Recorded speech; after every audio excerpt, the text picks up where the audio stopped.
किती वेड्या असतात त्या मुली ज्यांना पाणीपुरी नाही आवडत आणि मी तीच वेडी आहे कारण मला वडापाव खूप आवडतो पाणीपुरीपेक्षा. असो माझ्या बहिणीला आवडत होता त्याच्यामुळे मी ऑर्डर केली होती आणि त्याच्यासोबतच आम्ही चीज गार्लिक ब्रेड घेतले होते.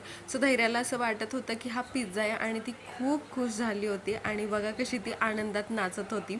तिला हा ब्रेड खूप आवडला. सो मी ठरवलं की आता इथून पुढे मी तिला घरीच करत जाईल. तुम्ही बघू शकता तिच्या चेहऱ्यावरचा आनंद किती आहे तो.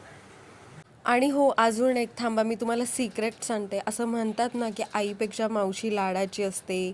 तर हे बघा, हे ते सिक्रेट आहे. कारण जे पाहिजे ते मावशी ऑर्डर करते. मी कितीही नाही म्हटलं तरी माझी बहीण घेणारच. मोठ्या बहिणीचं घर हे ना आपल्यासाठी एक दुसरं माहेर असतं असं पण म्हणतात. आणि हो, हे माझ्या बाबतीतसुद्धा खरंच आहे. कारण मी जेव्हा जेव्हा इथे येते ना तेव्हा तेव्हा मला माझ्या बुद्धीला एक आरामाची सवय लागलेली असते. निश्चित पडून असते, मी काहीही काम करत नाही.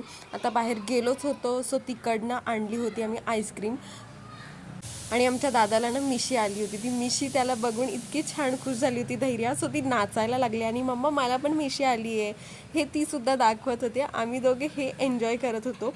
आणि श्रेयू आणि धैर्याचं कसं आहे माहिती का, दोघांना एकच गोष्ट लागते. जर धैर्याला काही आवडलं असेल तर श्रेयांशला ती हवीच असते आणि श्रेयांशला एखादी गोष्ट आवडली तर धैर्या त्याचा पिछा काही सोडत नाही. असं प्रत्येकाच्याच घरी असतं. सो आम्ही सुद्धा त्याचा एक्सपिरियन्स घेतो. आणि हे बघा माझे पप्पा इतके छान सांभाळत होते धैर्याला.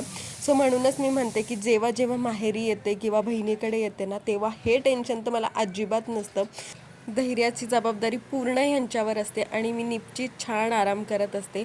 असो, श्रीयूच्या गोड स्माईलसोबत व्हिडिओचा एंड इथेच करते. चॅनलवरती नवीन असेल तर सबस्क्राईब करायला अजिबात विसरू नका. भेटूया नेक्स्ट व्लॉगमध्ये. Bye bye.